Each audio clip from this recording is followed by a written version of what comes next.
just first of all, welcome to everyone. This is maybe the fourth or fifth time we've done this, maybe, Leslie, is that right? Yeah? Yeah, okay. So this is our community engagement project at the 320 QLC 320 level at Queens University here, which in the general education program, which all these students are a part of, we do a community engagement activity at the 300 level. And our community engagement project has been with the Pink House with Carolina Breast Friends for the last few years, which has been super exciting. It's been really nice for me. I have been involved with Carolina Breast Friends because I am a breast cancer survivor. And so in fact, Dr. Barbara Pisali, who is a professor here in our music therapy program, was the one who introduced me to the Pink House because she too is a breast cancer survivor. And we have this big cohort, well, probably bigger than we want, of breast cancer survivors here at Queens, and we do some activities throughout the year with that as well. But this is the activity that my students have been participating in for the last some semesters, and it's just been a great project. I think we've had great participation, and we just love working and coordinating, collaborating with everyone with Carolina Breast Friends and at the Pink House. And so briefly, I know we have some special guests here. We have some ladies who have previously participated in the project who are here watching, and so that's great. And I want to take a moment to introduce my colleague, Dr. Yvette Clifton, she's wave to the crowd, but she is my cohort in the QLC Learning Community Program that we are in. So our Gen Ed 300 level learning community is transformation through storytelling. So that's how my class on fairy tales, which is storytelling, her class on forensic science, which is also storytelling, telling the story of a crime. And Yvette, you know I don't understand your stuff, but I'm just throwing it. And then the stories that the students are telling, that you wonderful volunteers are sharing and letting the students tell those stories. So that is another aspect of storytelling and transformation. So you're talking about your own transformation, perhaps, as breast cancer survivors, and then the students are thinking about how those stories are transformative in and of themselves. So really, this is a very casual night for everyone. We're not going to be all stuffy about it. And I'm just warning you all, I especially warn my students, usually at some point when these stories start getting told, I might start to cry. I might even start to cry right now because I just feel so close to this project. So if I do, just roll with it. All right. So we're going to go ahead and get started.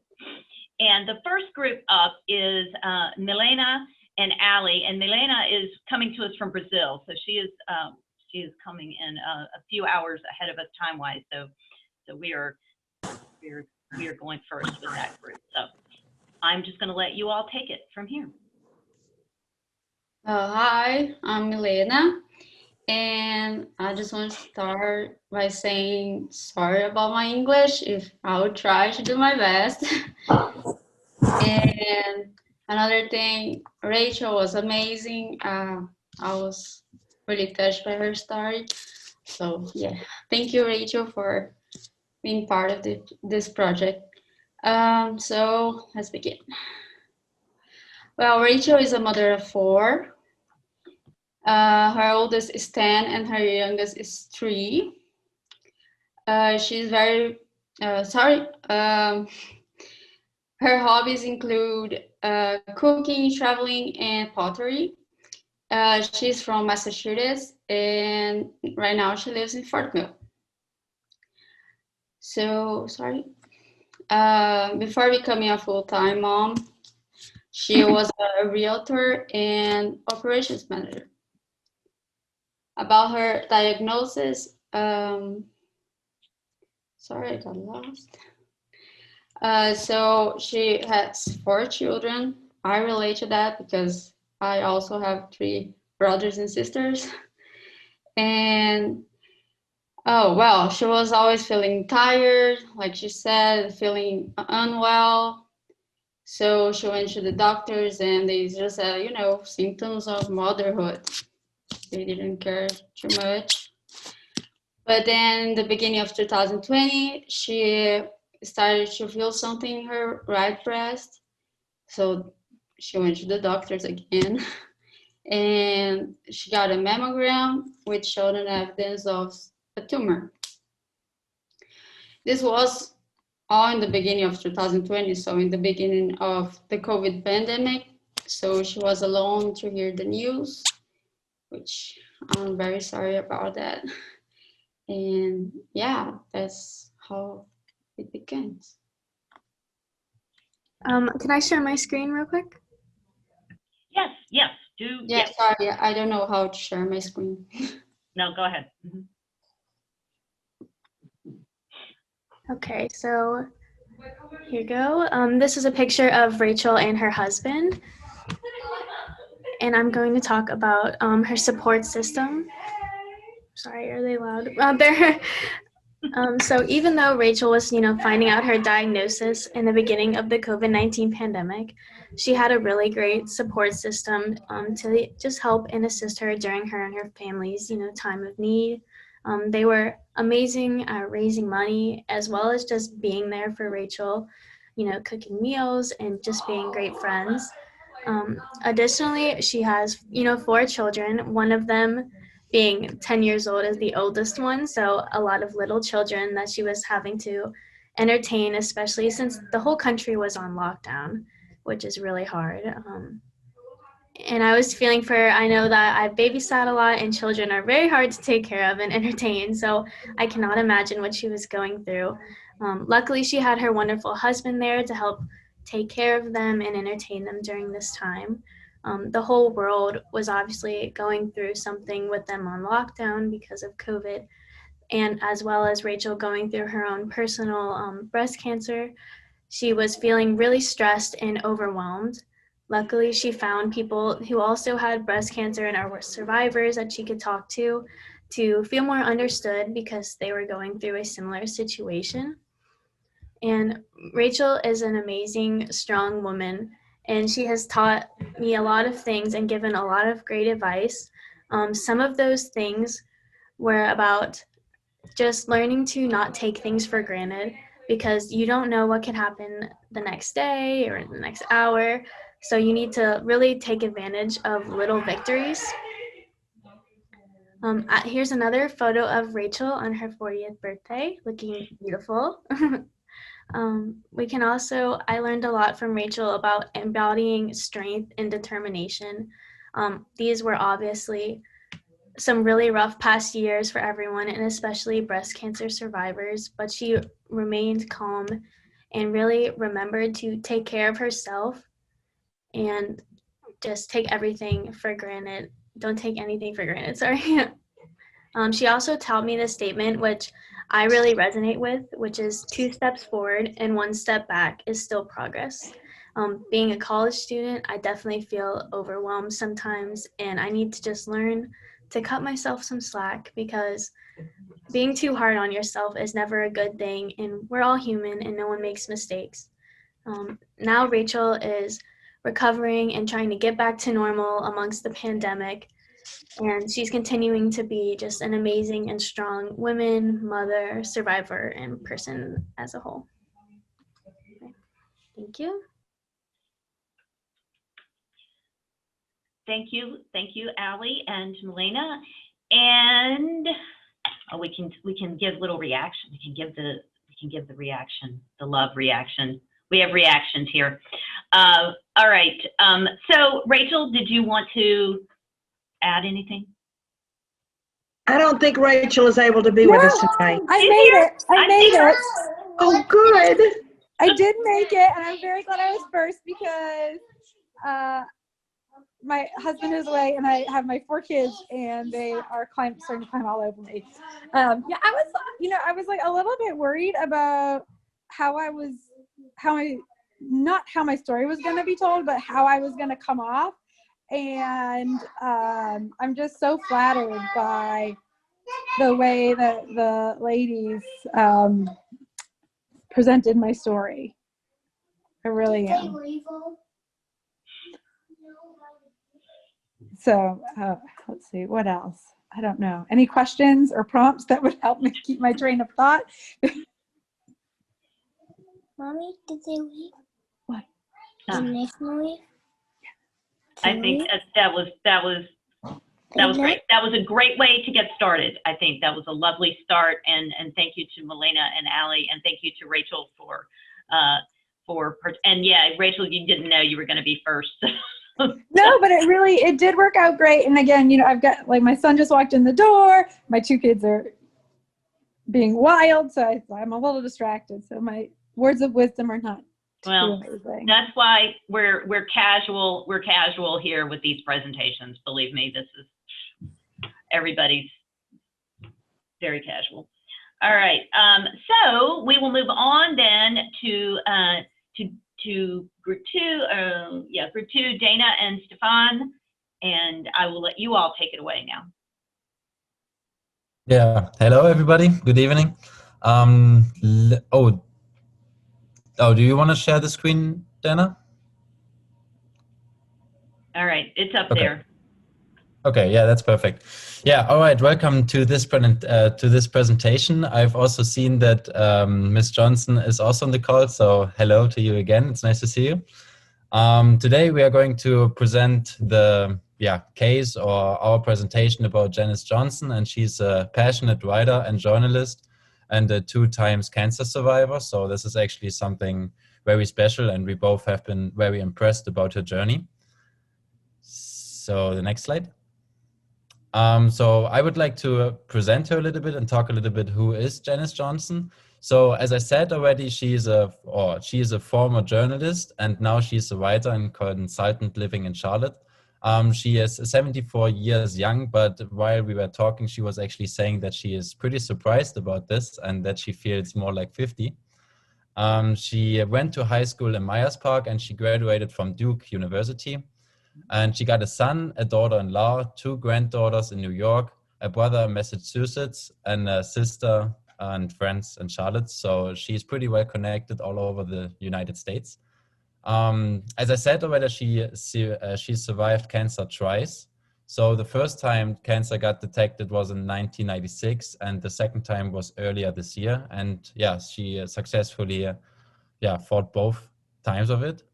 And her plan for the future is that she just wants to give back. So she said that it's important for her to share her message, to give people purpose, to help them finding back in their life if anything bad happens to them, or even with cancer. So, yeah. Hey guys, my name is Dana Smith, and I didn't get to talk to Janice in person. I live in Raleigh, and she talked to Stefan, but I got to hear her story because Stefan very nicely recorded it for me, and we were able to write up her profile. We wanted to share with you that parts of her profile, so that's where we have on a few pages here.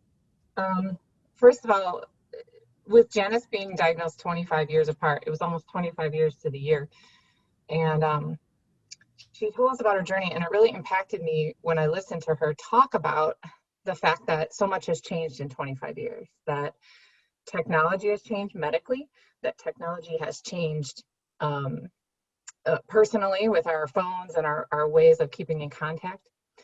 For her, the longest part of the process this time was the 6-week testing cycle to determine what treatment plan she was going to have, and then how everything would be discovered. And I'm sure she can talk about that afterward if she wants. But what she really recommended to us and to anyone who's going to be facing anything like this is to hook up with an excellent medical team, to trust them and respect them, but to do your own research, to be aggressive in your treatment, to overcome those feelings of paralysis that come up, and to make it your job to get the best care possible. And she also really was encouraged and told us to activate organizations like the Pink House, you know, to get together with other survivors and people who've been going through this, to help surround yourself with a group of people that you can support and that can support you. And then she also found her latest anomaly through a self-exam. And so that's something that she encourages her friends to be vigilant about self-exams. And I think even for myself, that's been something that is a good reminder, a really good reminder. And then I just wanted to share this. She was very, I loved when she talked about the fact that she not only journals to get through all of this, but she was really gracious, thank you so much, in sharing your journals with us. And we included that in our written profile. I didn't include any entries here, but I was going to read one. In July of 2021, she wrote, "I refuse to say that 2021 has sucked, even though you could say it has. Being at war with your own life and temporary situation is just a colossal waste of time. Letting life's currents ebb and flow while you apply your best creativity keeps the energy and experience positive and productive. There are silver linings everywhere. This is Zen reinterpreted by Janice Johnson," she wrote. I just thought those journal entries were really impactful. She also wanted to, as I highlight on the slide, she talked about technology being such a powerful thing this time around. Her support system couldn't support her with meals like they did back in 1996, or with in-person visits. But her support system was there at the touch of a button. And that's what was really helpful to her during this time. And I think it's been helpful to all of us to be able to connect, and thank goodness for it at this point when you're going through something like this during COVID. But I put a little quote of hers here. I just love that she, through this all, told us how she was transformed, and it was a really impactful journey to hear and a really good experience to write it up for her. And thankfully we were able to hopefully impress her, but and do her justice and portray her story properly. Thank you so much, Janice.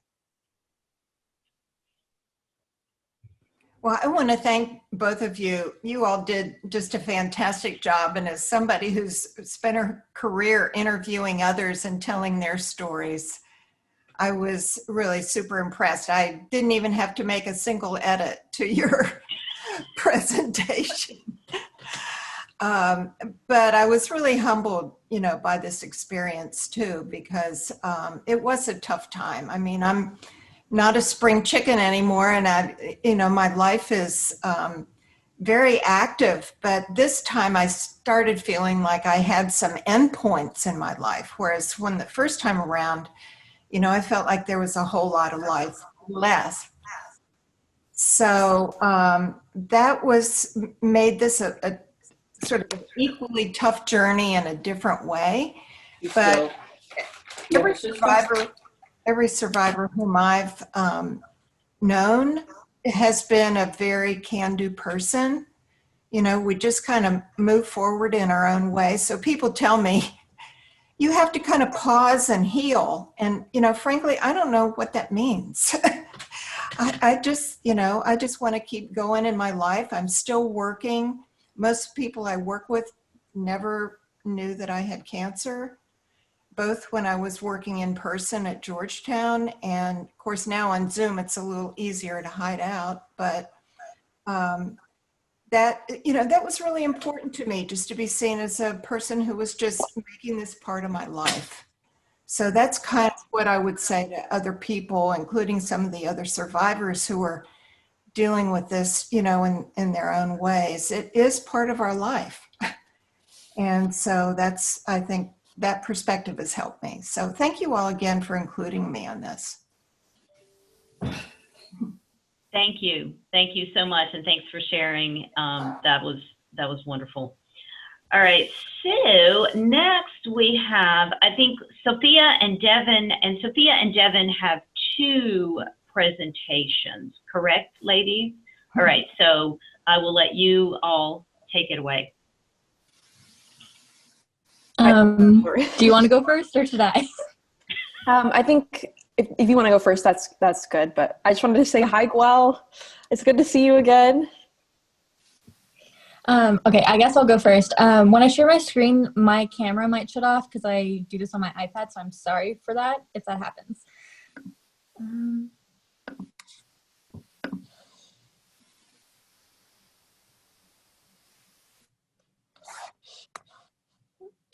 Okay. Can you still hear me?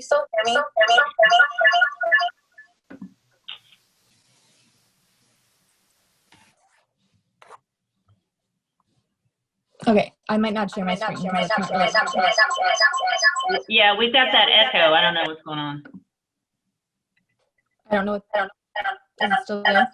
Are you on 2 different devices? No. Well, I don't know.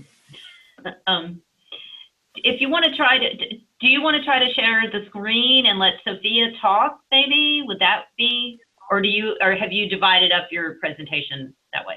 We divided. Wait, you sound okay now. I do? Yeah. Okay, maybe I'll just talk. I won't share my screen. I'm sorry, Gwel. Well, why don't you talk and then share the screen with your pictures and whatnot? Okay. How about that? Okay, got it. So today I will be discussing Gwel Bethel Williams. Gwel is a very strong woman with a very positive outlook on life. She loves being outside in nature and helping other people. She's originally from the Bahamas, but grew up in Miami, Florida. For Gwel, her life centers a lot around her religion, which was a really big driving force in her journey. She is a 2-time cancer survivor. She was first diagnosed in September 2014, having gotten a mammogram only a month before her diagnosis that said she was clear. So it was very important when she got that second one that did diagnose her. She and her doctors did not hesitate with treatment, and she underwent chemo in October 2014 through January 2015 and ended with a full mastectomy on one side. She fully recovered and finished out the year of 2015. However, she was diagnosed again in December of 2020, which was, of course, everyone remembers a very difficult time with the pandemic. The cancer had returned, and Gwel again underwent 2 surgeries and led to another mastectomy of the remaining side in April 2021. Under the advisement of her doctors, Gwel also received a hysterectomy as precancer cells were found. However, she survived and is thriving. She still maintains a very positive outlook on life, and she contributes this to her faith, mainly claiming it to be the most important part of her journey and of her life. She said she really wouldn't have gotten through all the difficulties, especially of going through it twice, without the importance of her faith and her belief in God. She said she was transformed through the experience as she was more fierce, which she's so fierce now, I can't understand how she could have been like anything but this at this moment. While she did not reach out for programs and other survivors during the first time she was diagnosed, she does now, and she sees how good that helps her with this overwhelming sense of support and kind of kinship she feels. Gwel gives the biggest takeaway as getting your mammogram done, no matter what, as this disease is not one that discriminates. And Gwel left us with a very important piece of advice to be positive and always stay positive. And and she contributes this to why she's still here, saying that's why she's still fighting with a smile. And I have to say, Gwel was amazing during her interview. She's just like this ray of sunshine embodied into a person, but you can see that like undercurrent of pure strength and fierceness that, especially with what she went through, going through the diagnosis and treatment processes twice. And she is just thriving and will continue to thrive as she continues to recover. Do you want to share the pictures now so we can see? Yes, I will try. Wonderful. Yeah.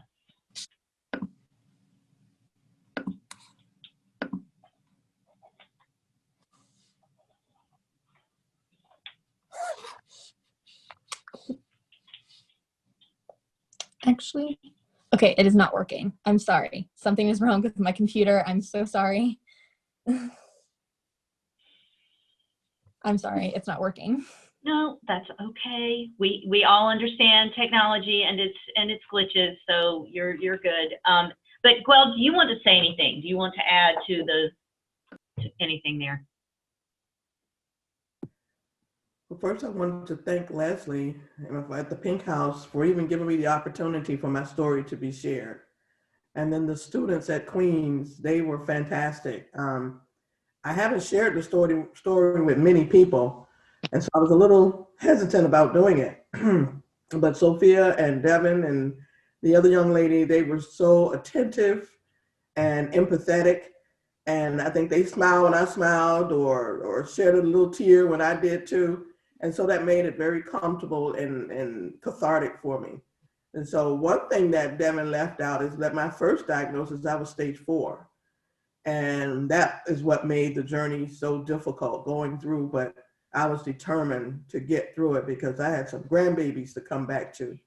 And that's still my driving force now. And as she said, my faith was the biggest part of me getting through it. So I appreciate being able to tell my story and hope that it would help someone else. And now being a part of this breast cancer sisterhood means the world to me. Thanks again. And I will say, I think briefly, Devin, we did see the photos briefly showed up on the screen. So maybe when we go back and look at the video, we'll be able to see them anyway. So I'm hoping, fingers crossed, that we will be able to, because those are some great photos. I saw those. Okay. I'm so sorry. I don't know what's going on. No, it's okay. They're on your project on Portfolium, right? Yes, they are. Okay. They're part of the profile. They're all in there. And have you sent that did you send that to Gwel too, so she would have it? Sophia was the main point of contact, so I don't. Okay, Sophia, you are being called out. All right. If anybody does not have their profile, I will be sending them. I'm going to try to send them over to the Pink House so that they can be all there together, the individual profiles, because they should all be posted on Portfolium, and I should be able to download and send them. If I have any issues with that, I will ask individual students to do that too, but they should all be available that way too. And Brooke Wright was the other student in this group that did the interviews. She could not be with us tonight. So Brooke was involved as well. So I will then turn to you, Sophia. Do you want to go ahead and do the next one? All right.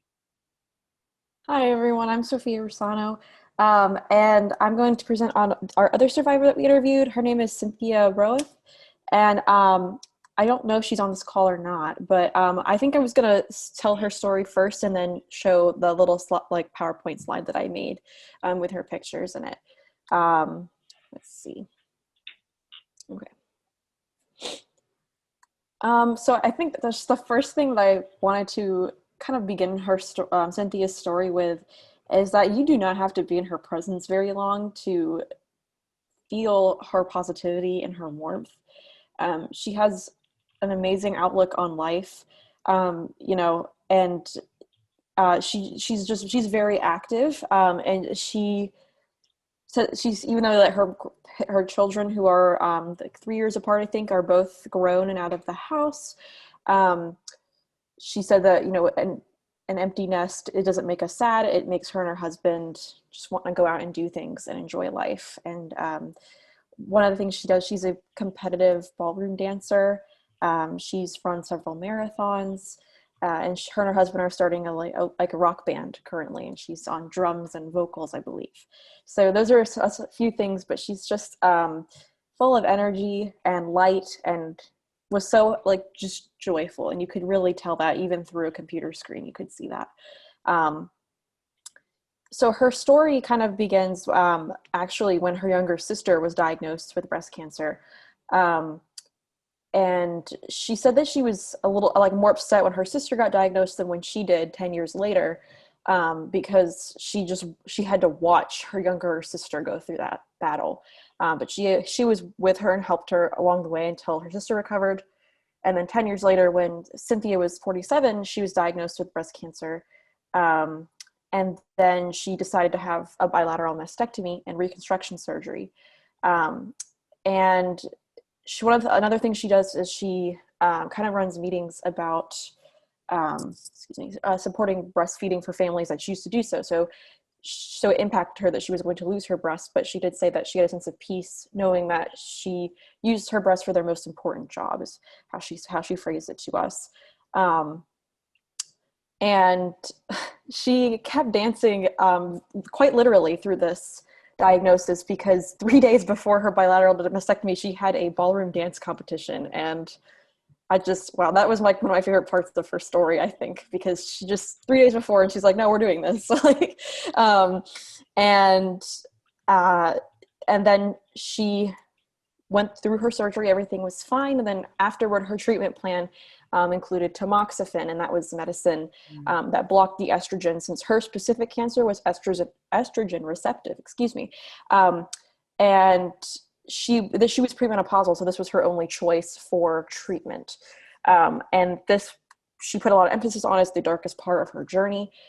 It depleted her of all joy. She woke up and she didn't know who she was, and she felt just like in a very dark place, because it kind of messed up all of the hormones with it, like in her body.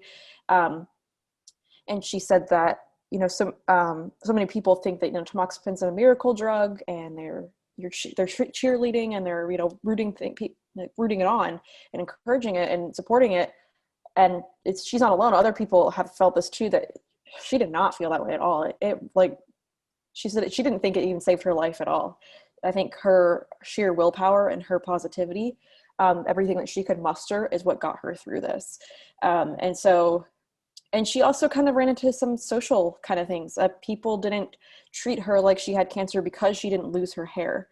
And sometimes people were nasty to her about that. And so she kind of told us something very sweet that I like to take with me, is sometimes you have to weed your garden to get better flowers. Especially because she had past friends that kind of were jealous of her and were indifferent about her cancer diagnosis. So stuff like that, but she still was getting through it, and she still had a great support system anyways. The ladies that she worked with at the breastfeeding conferences and things like that, they brought her meals for 6 weeks after that surgery. So, or was it 6 months? Something like that. 6 weeks. And then I think after she went off tamoxifen after 2 years, and she told us it took until 2 years ago today, from today, to finally have her hormones regulated. And so she told us, if you're not feeling good, just get off of that. And she's like, because it takes a long time to rebuild a normal hormone kind of structure. And then I think she said the most surprising thing about her journey was that how long it took her to realize that, to kind of move on from it and to continue to do the things she loves. She's also a swim coach, and she swims on an adult swim team. So she was kind of worried about, after getting the implants and reconstruction surgery, that she was going to, hurt something. So she didn't dive. She didn't do anything like with the swimming. And I mean, eventually she was able to take risks again, and she just was like, no, we're going to do this. And she's doing great today. And she considers herself one of the lucky ones. She didn't have metastatic breast cancer where she would be dealing with it her whole life. She was able to move on and continue living her life. And so I think that was one of our biggest takeaways, was and she also voiced her concerns about the medical kind of community, and how much it's changed, and how she hopes that it's more affordable in the future, because she worked really hard to call insurance people and anybody else, make connections so that certain things could be covered by insurance and things like that. But anyways, that is her story. She is quite a cool person, I would say. I very much agree. And she's very positive, and just full of joy, and I just love that. Oh, I can share my screen, by the way. Yeah, share your screen. Okay.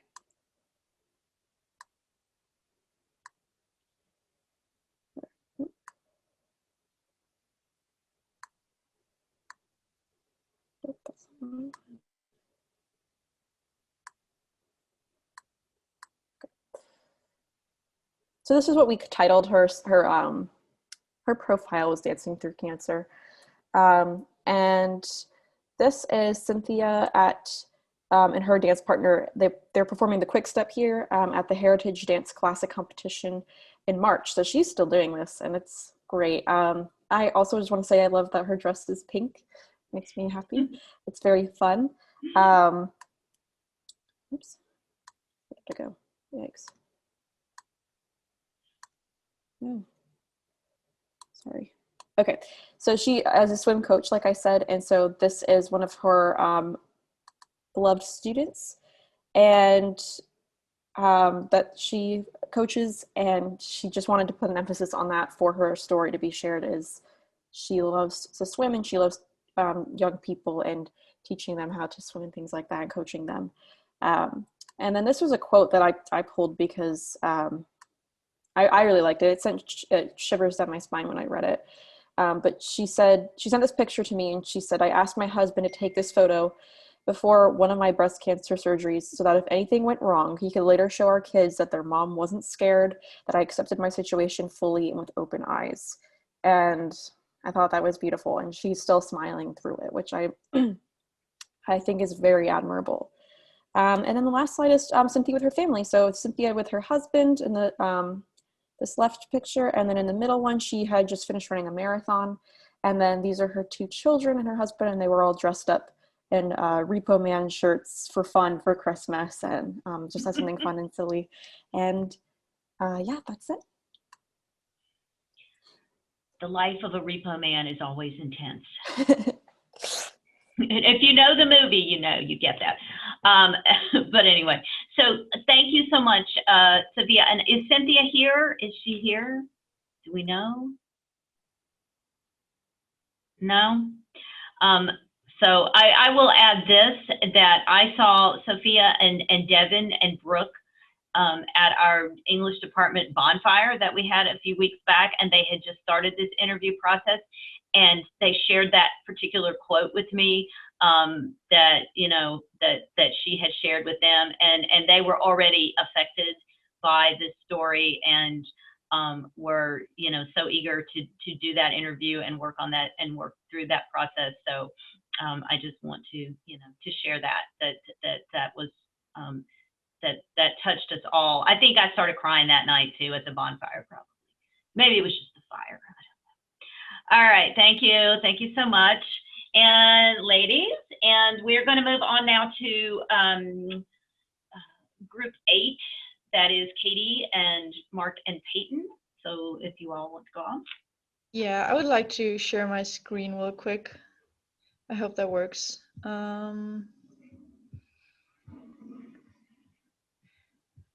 right, can everyone see that?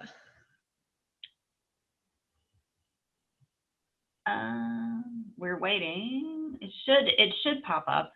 Oh, because for me it says you're screen sharing right now. Oh, no, we got it. It's on. Oh, okay, awesome. So as I said, my name is Katie, and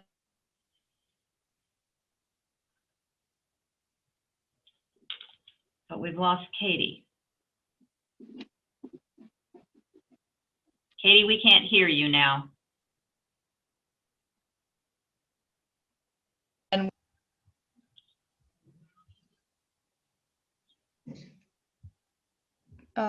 sorry, You're back. it says You're good.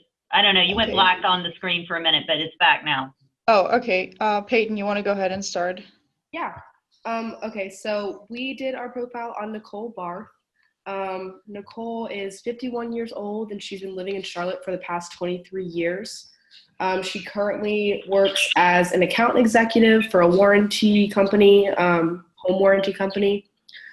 She has 3 children, and she's married. She said that they love to do pretty much every kind of outdoor activity that there is, all together as a family. What was really shocking about her story was she was diagnosed with breast cancer in December of 2020, 4 days before Christmas. So that kind of, tragically affected that holiday for her entire family. Fortunately, she was diagnosed with a not so aggressive type. So she didn't have to undergo chemotherapy, therefore didn't lose her hair or anything, but she did end up getting a double mastectomy. She did talk to us a lot about the shock when she first heard about her diagnosis. She said, like in a split second, your whole life changes when you hear the words like "you have cancer" come out of a doctor's mouth. She said that her life didn't necessarily flash before her eyes, but her future that she wasn't really sure was going to happen flash before her eyes, like not being able to grow old with her husband, watching her daughters get married, rocking her grandbabies. She said that the word cancer really had the ability to take everything away from her in that moment. She talked a lot about that. So I want to share like one quote that stuck with me in personal a lot. And she mentioned, "Don't wait for a blessing, be a blessing." And I think that is such a great message, because she was talking about it like how you try not do good things to expect something good in return for it, but just enjoy life because it is so precious, and you shouldn't waste it with like waiting for other people to do good things to you and do good things for you, but just put yourself out in the world and do good things, and like everything else, it will kind of automatically fall in place and you will get good things in return on purpose. So, and also like one thing that she was talking a lot about that she has learned during the process of her diagnosis is that she's trying to not to stress about the little things too much. And like, because in the great picture, like in the greater picture, it does not really matter that much. And they are like way more important things. And I feel like, especially as a college student, and I guess like everyone can kind of relate to that feeling, we stress about so many little things. Like we stress about that assignment, or we stress about our next sporting event. But if we look at life as a whole, all these tiny little steps, they don't really matter that much.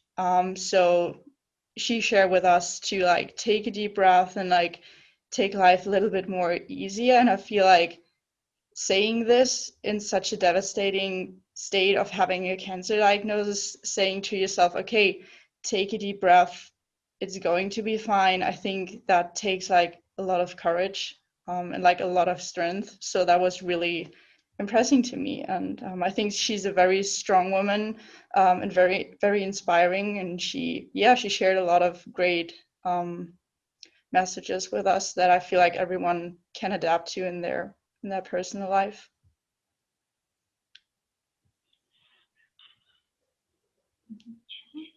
Okay, do we have Nicole? Is Nicole here?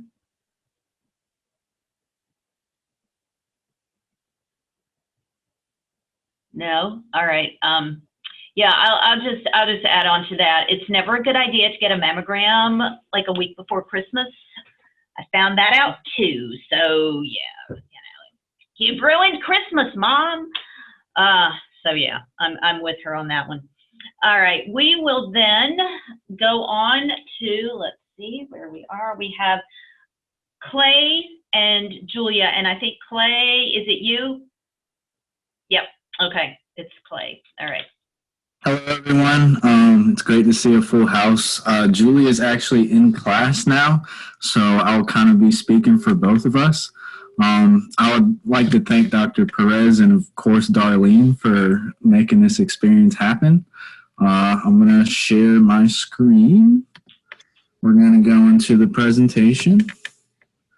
Okay, so a beacon of positivity. That's what we titled our project, because kind of giving a little preface, we met at Starbucks, so we all got our coffees and we're all sitting down, and within like the first couple minutes, Julie and I look at each other and we're like, oh my goodness, like just this positivity was radiating from her in the way she told her story and just just her personally. She's just so positive.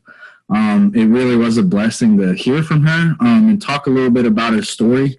In April of this year, she was diagnosed, and she ended up having a double lumpectomy. I don't know if that's how you pronounce it.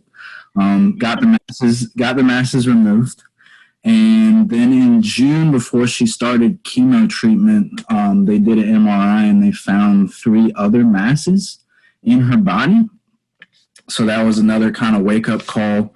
And she later found that they were non-cancerous. So that was obviously very good.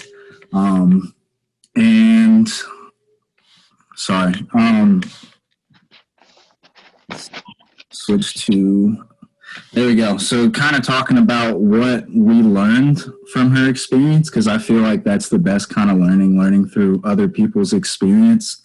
And she really talked about taking time for yourself because life is too short. Obviously, an experience like this will teach you that, and I'm very glad we got to learn from her. A little backstory, she is kind of a workaholic, and pardon my French, she's really a badass when it comes to her work and moving her way up and kind of achieving the things that she achieved. So it was interesting to hear from her with the level of success that she had to kind of have that work-life balance. Take time for yourself. A big thing that helped her was obviously her faith and her spirituality, which is very present, and her family, which after kind of hearing her story, it made me kind of hold my family tighter and closer, and realizing they're the ones that kind of help you through it. They're going to be your support network, and you can really trust your faith in them to give you that emotional and social support. Yeah, these are two of our favorite pictures. The one on the left is the Men in Bras, which is kind of a gala. I think it's 10 men who wear these decorated bras by local artisans, which I really love to see, and kind of raise awareness for breast cancer and also men with breast cancer. I just love that picture. It's quite iconic. And then the second picture is her with one of her wigs, which was one of our favorite parts of the story, is that she has, I think, 2 wigs now. I don't know if she has any more. And they're called Little Kim and Becky. I don't know which one that was. I forgot, but they're kind of her alter ego. And when she puts it on, it kind of gives her this frame of mind where, like, you know what, I'm going to do this, I'm going to do that.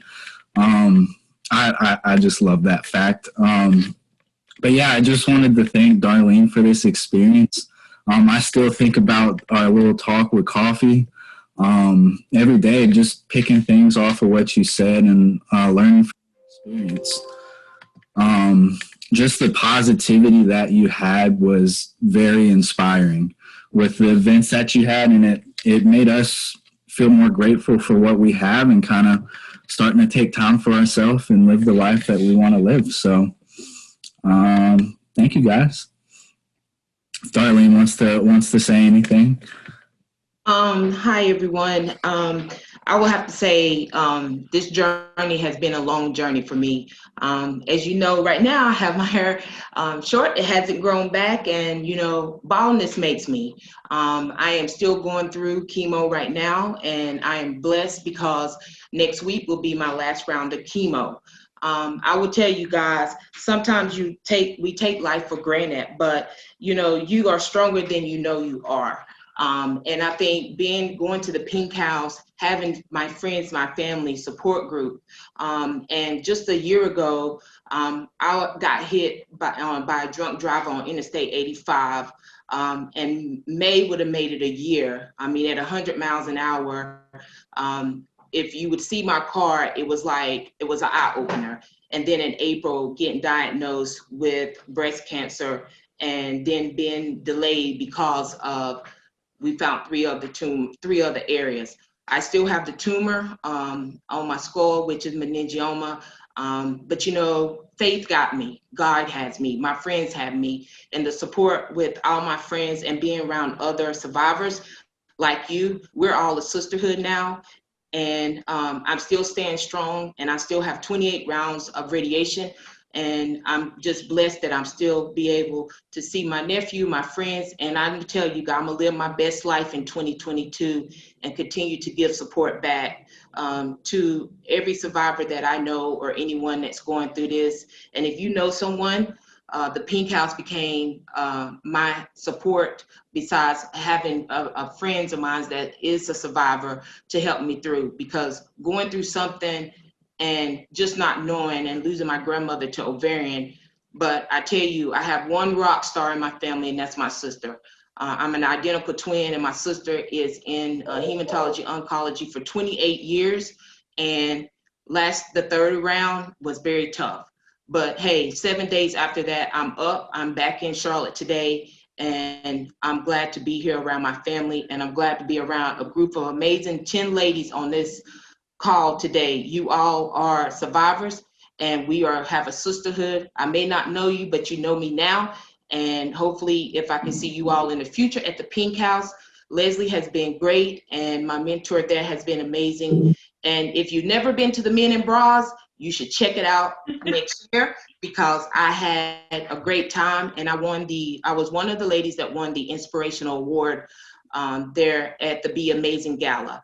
So I just want to thank all you guys and all my friends and family. Thank you for supporting me. And I have to say one more. I have all 10 of my employees that I manage at Conrex Property Management. They are on here with me now. And I want to say, guys, I love you guys from the bottom of my heart.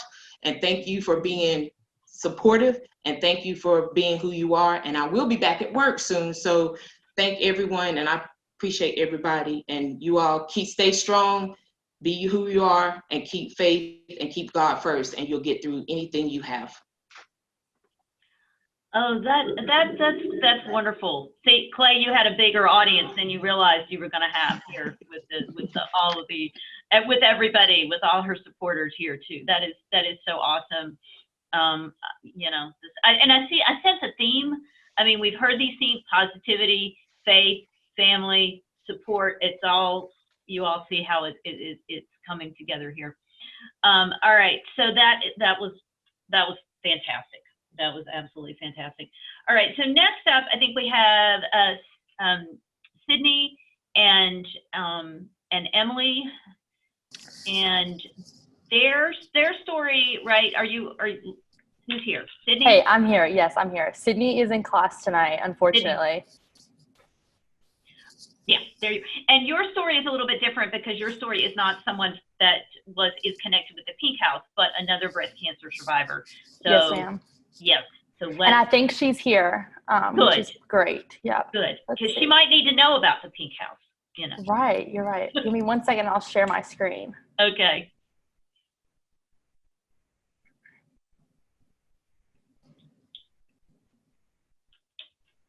Let's see.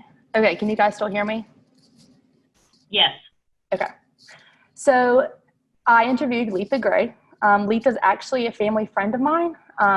So when being assigned this project, I thought it would be great to reach out to her and really talk to her about her and her story, since it's never really been brought up between us. So a little background information about Letha. She's from High Point, North Carolina, and she has 2 children from her first husband, who actually passed away when the children were young, but has now been with her current husband, Marcus, of 22 years now. Letha works in Winston-Salem, North Carolina, as a real estate paralegal, and she's been in that same office since 2014. In Letha's free time, she enjoys spending time with her family, friends, and traveling, and her new and on-the-way grandbabies are what keep her going in life. At age 49, she was diagnosed with stage 2 breast cancer. Because of her admirable faith and family and friends, Letha finished this intense journey even stronger than she started. Letha's faith overpowered her fear. One quote that Sydney and I noted from our interview was that she said she never really felt alone. We thought this was really interesting because, you know, you think she would have, honestly. In this photo, you can see that Letha has a couple of strips of pink in her hair. I thought this was really touching. She said that whenever her chemo started to work, She gave each strip of those pink strips to her kids and her husband at the beginning of her journey. She made the point and the promise to them that she was going to be okay, and that the hair falling out meant that the chemo was working, and that they just need to be patient and trust that process. Let's see. So Letha's diagnosis. Letha's breast cancer started when she noticed a lump in one of her breasts. And after noticing that, she realized that she hadn't had a mammogram in 2 years. That lump began to irritate her, and she also started to feel a stinging pain, and that's kind of when she knew that she probably should get it checked out. She also talked to one of her friends who was a breast cancer survivor, and I think she talked her into going to the doctor to get it checked out.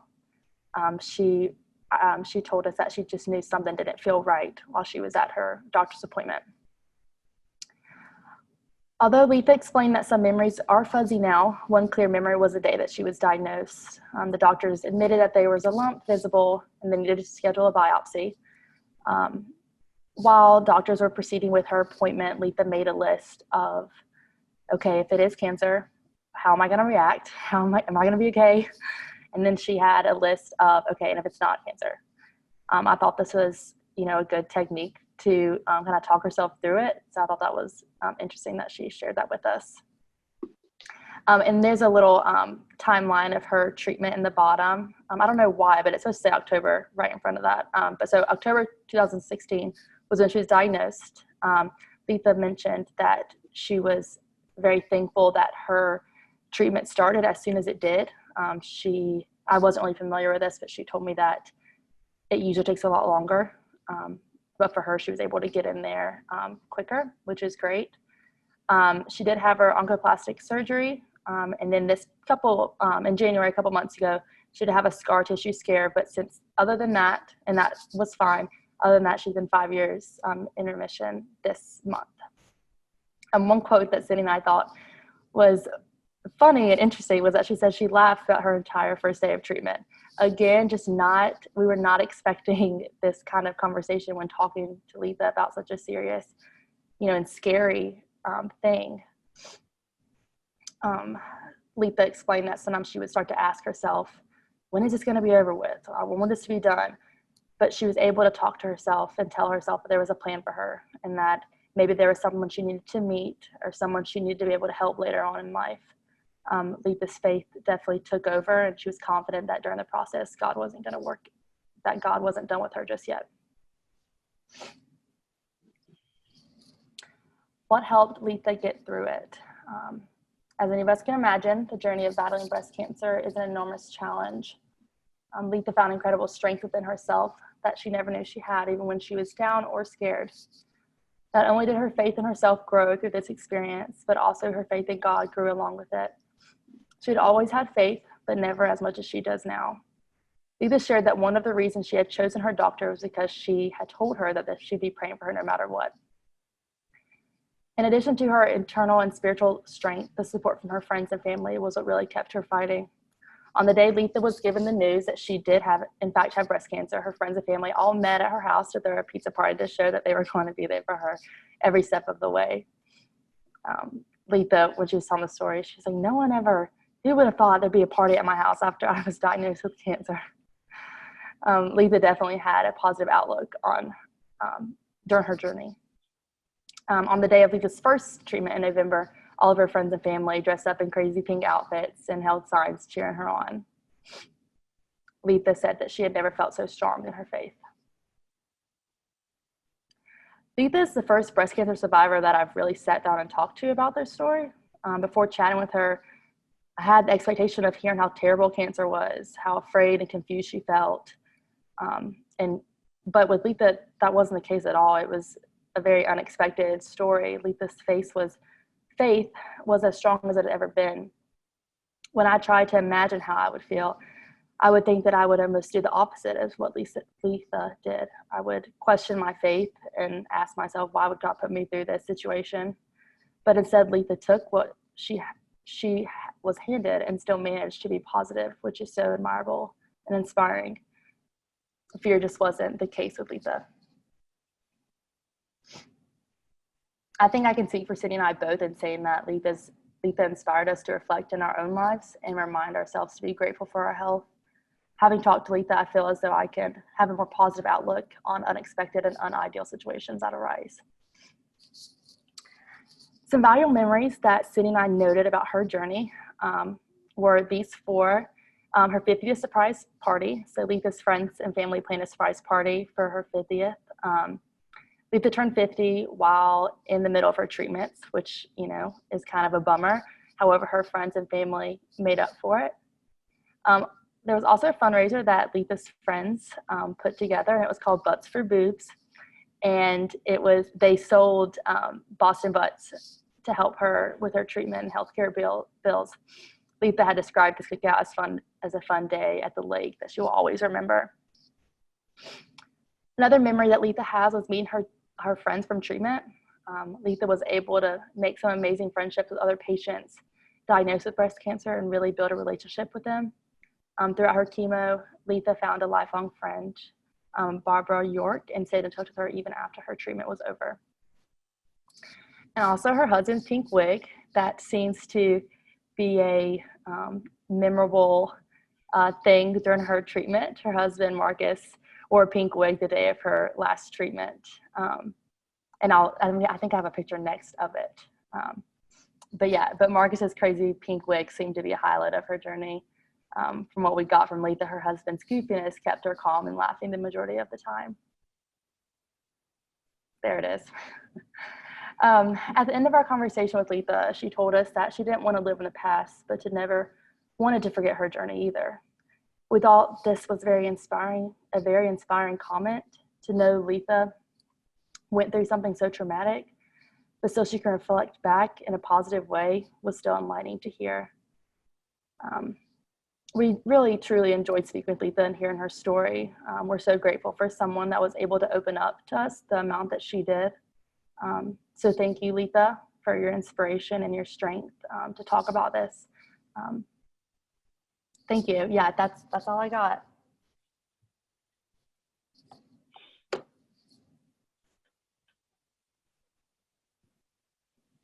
All right.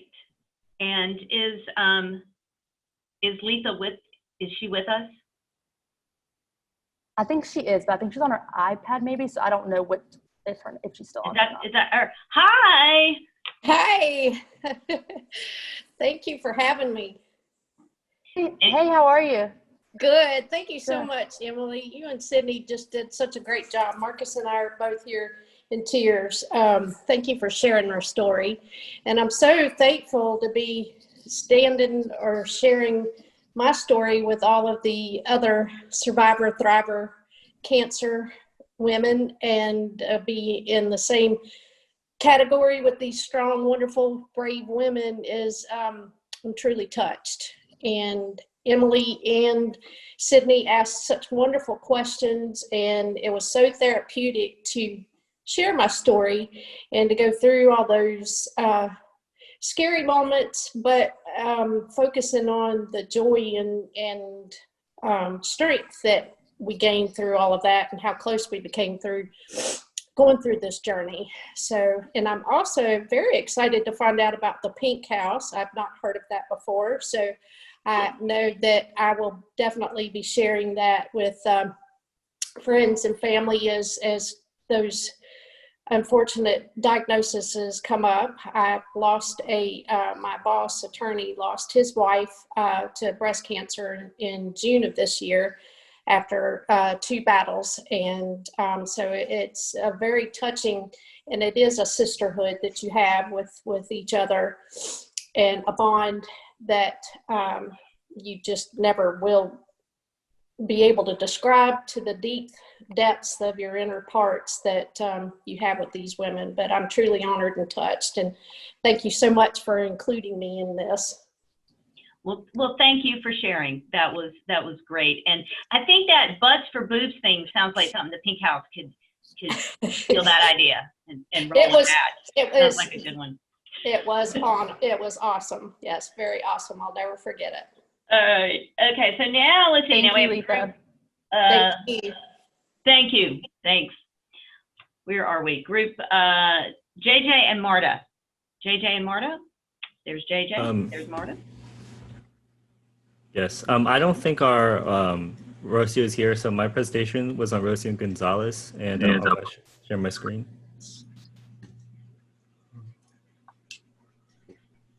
Can you guys see it? Oh, Yes, we can.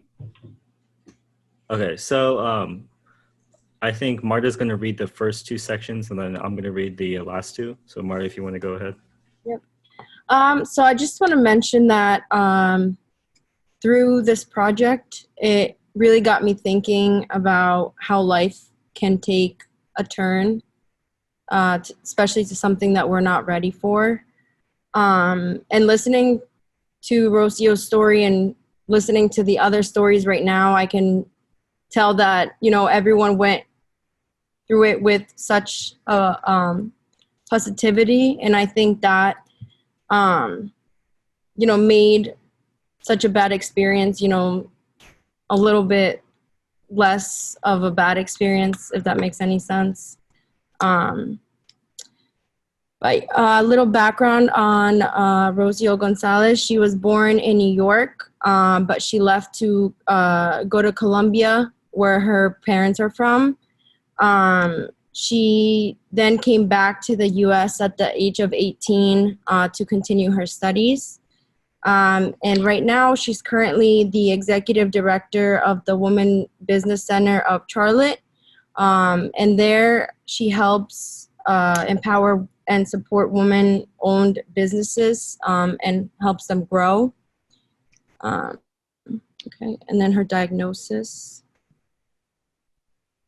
Upon going to see her doctor for her routine checkup, she received a letter a few days later in the mail saying to come in because some of the images were unclear.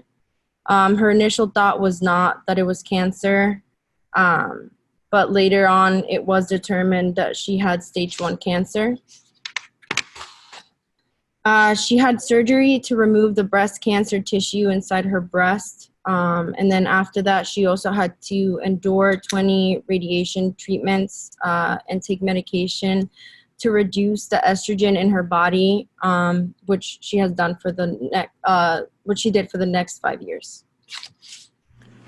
Okay, so her initial reactions was that, so the quotes are in red. So it was a really big punch in the gut because she really, in her life, she focused a lot on her career, and she had many jobs, including being like a real estate agent for 10 years. And when this happened, it really made her take a step back in her career and think about like what was best for her.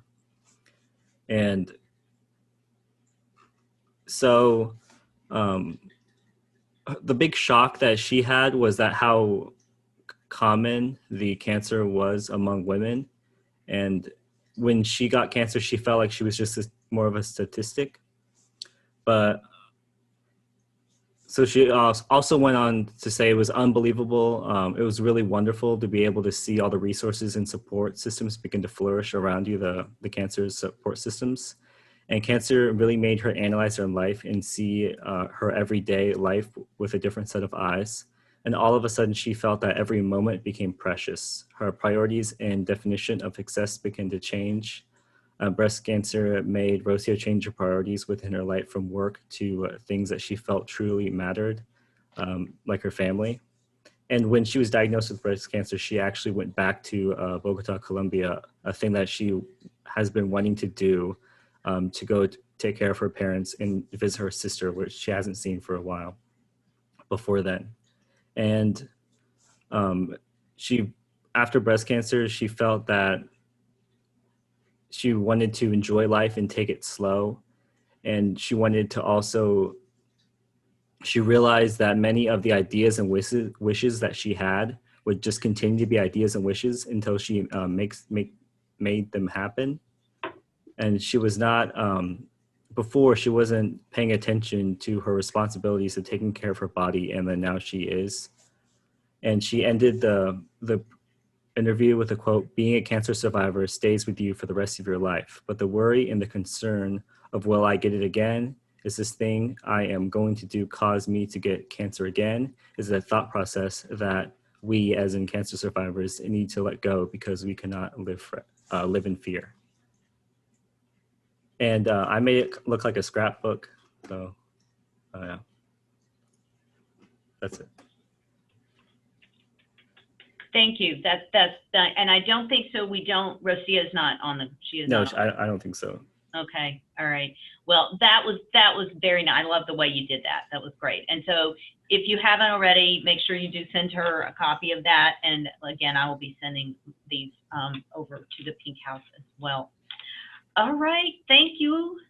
And so we have Joanna and Eduardo, I believe, next. Yes, we are here.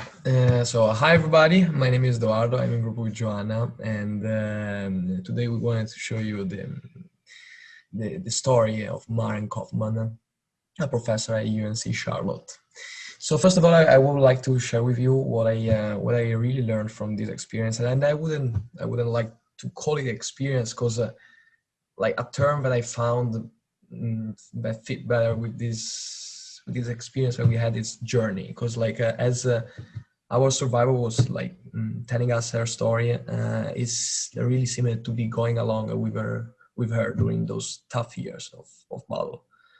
And what I got from this journey is I've tried to summarize it in with one quote that I wrote down, and it's whatever the life gives you, whether it's good or bad and wrong, you will not be able to change that, but it comes to you to decide how to face it and make it better. And that's honestly what I got from Marin's words and from her story. So now, beginning with the story, Marin Kaufman is a married mother of two 21-year-old girls and two boys, 12 and 15. And she actually lives in Charlotte, working as professor at UNC Charlotte, and her strong personality and determination are incredible, really. Talking about her past, one of the most impactful experiences of her life has been the mission she served in Venezuela for 18 months. And from them, her whole life and career have been influenced by the Latino culture. Her battle against cancer began when, after 2 mammograms, she receives the results that say it is a stage 0 breast cancer.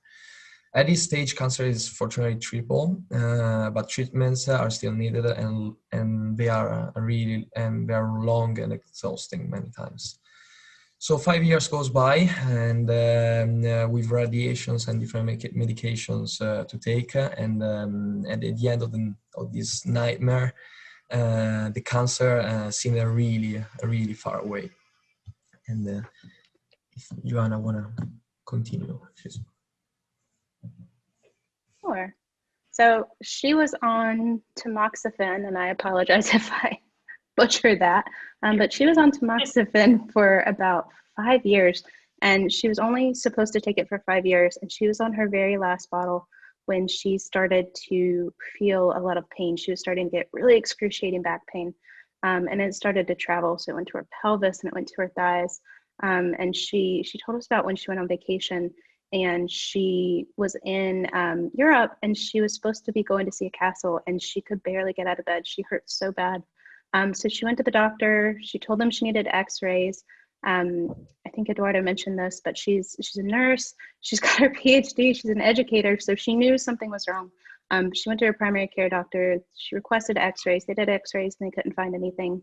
And her doctor sent her home, and she returned later. She'd lost hearing in one of her ears, which she said was very strange. Within 10 days, she'd lost 15 pounds. So she really knew something was wrong. And she'd gone to her primary care physician, and he had kind of brushed her off, she felt. He told her, go to PT, physical therapy. It'll help. It's just pain. You'll be fine. We don't know what's going on with your ear. That's how she put it. And so she was getting really frustrated. So she asked for inflammation markers test to be done. And she was on her way to a rheumatologist because she was hoping they'd be able to provide her with some relief. And her feedback from her inflammation marker test came. And she sat down with the rheumatologist. She said their rheumatologist was fantastic. And he went through the report with her. He took some blood for her. He started to run some tests for her, and he called her oncologist. And he discussed the report with her oncologist, but her oncologist said, you know what, it's probably nothing. It's not a big deal. You know, stage 0 breast cancer doesn't come back and present the way that, you know, what you're experiencing. I'm sure it's nothing. We'll set up a CT scan for Monday. You can come in on Tuesday. We'll look at your results. I'm sure it's fine. And so that's what she did. And, you know, she knew something was wrong. She was a little frustrated, but she did the CT scan. She went in for the results. She went by herself because the doctor had told her, you know, the oncologist said it was probably nothing. And she sat down. She said he had no bedside manner whatsoever. And he just said, oh my God, you have cancer everywhere. And she kind of laughed when she said it. She was like, you know, he just threw it out there. My God, it was just devastating. He said that the cancer was in her bones. That's what was causing her so much pain. It had gone to her liver, it had gone to her lungs, it was in her brain. It was everywhere. So she has metastatic breast cancer. She's stage 4, obviously. And it's throughout her entire body. Switch to the next slide because it covers it a little bit more. But she wanted to share with us how it's impacted her. So she, like Eduardo mentioned, was working with the Latin community to try to really incorporate some healthcare into them and do some research to make sure that they were getting the best healthcare possible.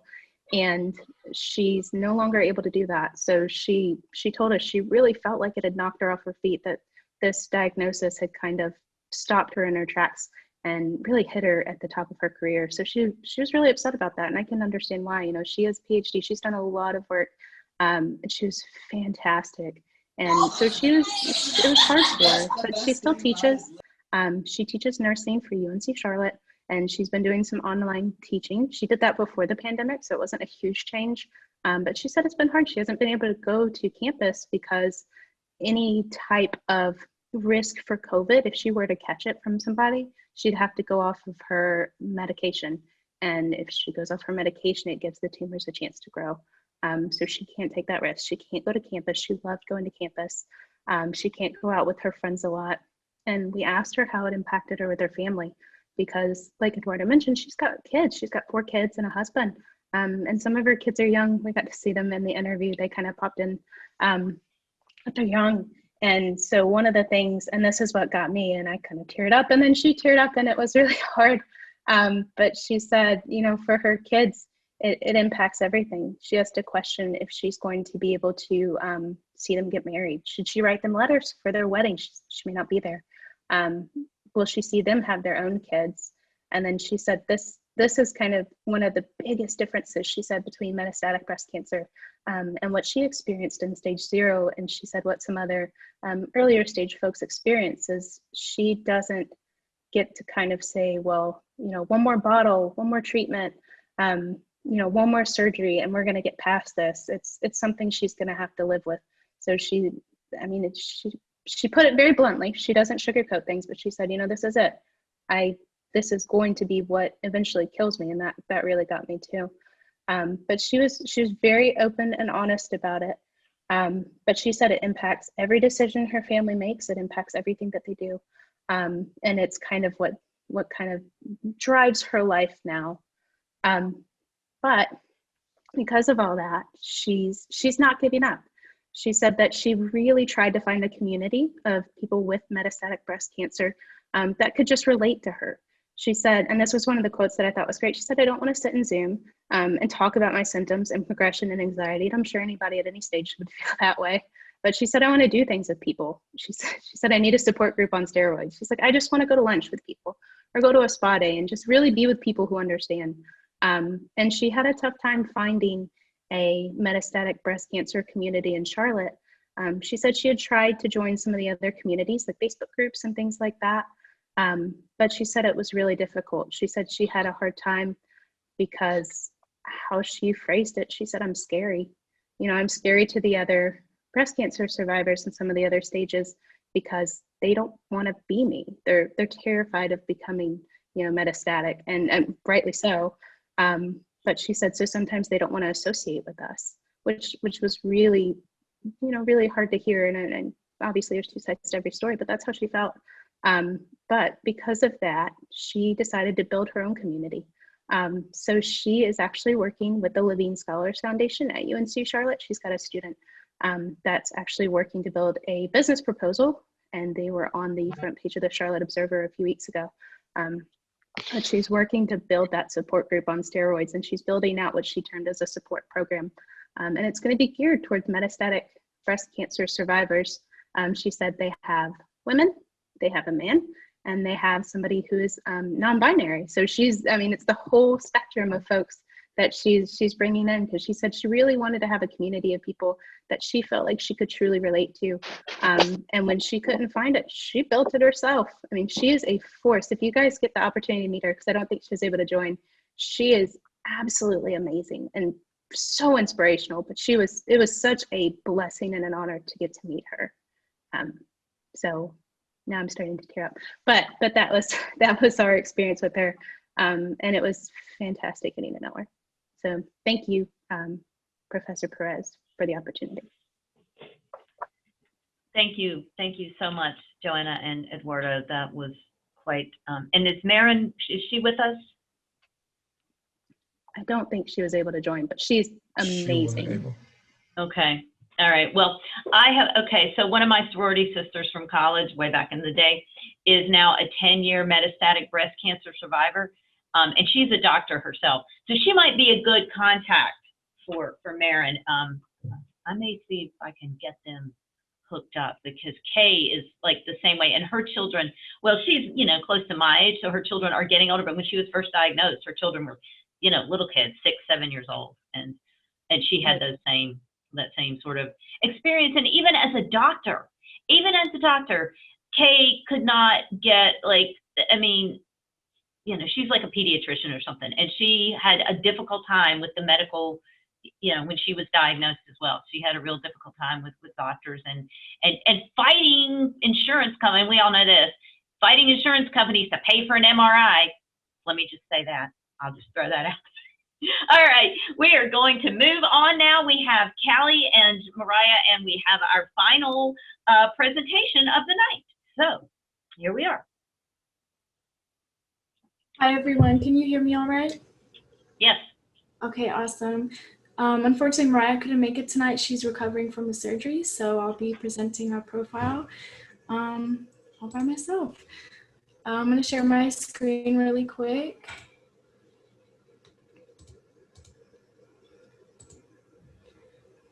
Alrighty, so it's wonderful to meet you, Agnes. Thank you so much for being here.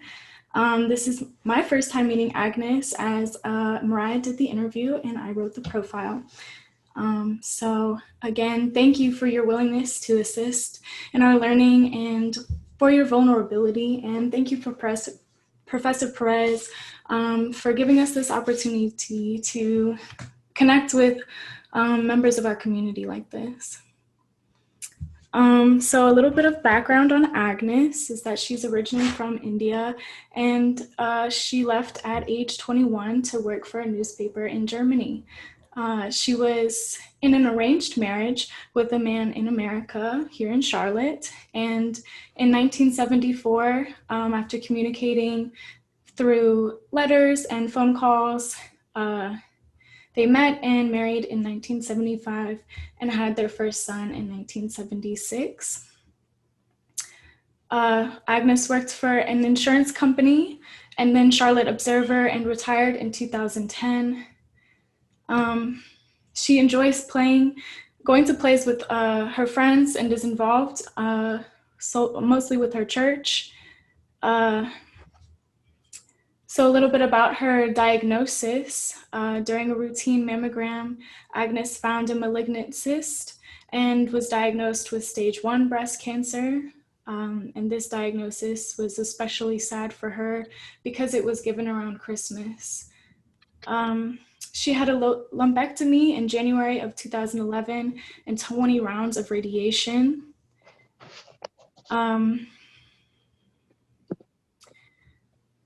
Agnes said she felt like this was an easy process compared to her leukemia diagnosis. She feared that her leukemia diagnosis wouldn't be easy, and doctors were suggesting a stem cell transplant. This treatment was only available at Duke Hospital, and Agnes did not want to be far from her family and friends. So she waited until a doctor from Johns Hopkins moved to Atrium Health, and she had her transplant from her son in September of 2014. During her recovery, Agnes quarantined at Atrium Health for a month after the blood transplant, and she felt often depressed because quarantine and her husband's Parkinson's was worsening. During her recovery, they had to move in between apartments and experienced, as you can imagine, some difficulty. However, during her recovery, she noticed that she had an amazing support system that was showing up for her and helping her throughout this process. Her church would organize meals for her and accompany her to chemo treatments. And one time they even planned a mountain getaway for the family. So Agnes's big takeaway with this whole process is that she's grateful to still be able to help people. She says that she has owed her journey's outcome to her religion and feels grateful to have gotten through the pandemic unharmed.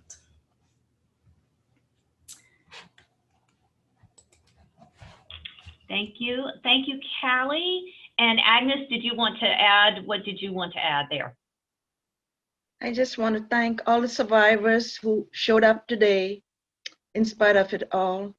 I congratulate you, Dr. Perez, for having this Zoom call with all of us. I've learned a lot from other survivors, and I give them my best, my prayers, and thank you to the Pink House, who has been so supportive to all of us, and to Leslie, who just loves us all. And we are one big family, and I hope others will learn from them too. Thank you. Thank you.